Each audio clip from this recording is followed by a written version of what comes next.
దేవుణ్ణి ఎలా ప్రార్థించాలి, దేవుని సన్నిధిలో ఆయనను ఎలా గోచాడుకోవాలి, ఎలా దేవుని సన్నిధిలో ప్రార్థన చేస్తే ఆయన మనకు ప్రతిఫలాలు ఇస్తాడనే విషయం గురించి ప్రతి ఒక్కరు కూడా ఆలోచన చేయాలి.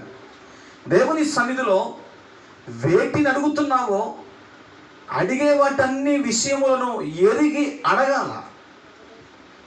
దేవా, నన్ను మేలుతో తృప్తిపరుచునైనా, మేలుతో నీ సహాయం నాకు కలిగి చేసి సమృద్ధికరమైనటువంటి యోచన భావముతో నింపబడే వారిగా పరిశుద్ధ ఫలములను పొందుకునేటట్టుగా నీ సహాయం నాకు అవసరం, నీ సన్నిధి నాకు అవసరం, నిన్ను దినదినము నిత్యము నీ సన్నిధిలో నేను గోచాడుకుంటున్నాను, నాకు సహాయం చేయి అంటూ దేవుని సన్నిధిలో ప్రాధేయపడుతూ పశ్చాత్తాపడుతూ మంచి ఈవులను ఏంటండి మంచి మంచి ఈవులను ఇచ్చున్నట్లుగా దేవుని సన్నిధిలో ప్రార్థన చేయాలి.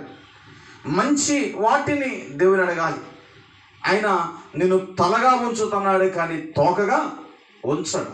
కనుక నీవు అడిగే ప్రతిదీ కూడా హెచ్చైన వాటిని గురించి, మెన్నైన వాటిని గురించి, ఉన్నతమైన దీవెన కలిగించు వాటిని అడగాలి తప్ప అతి కొద్ది వాటిని ఏటి కూడా నువ్వు అడగనవసరం లేదు.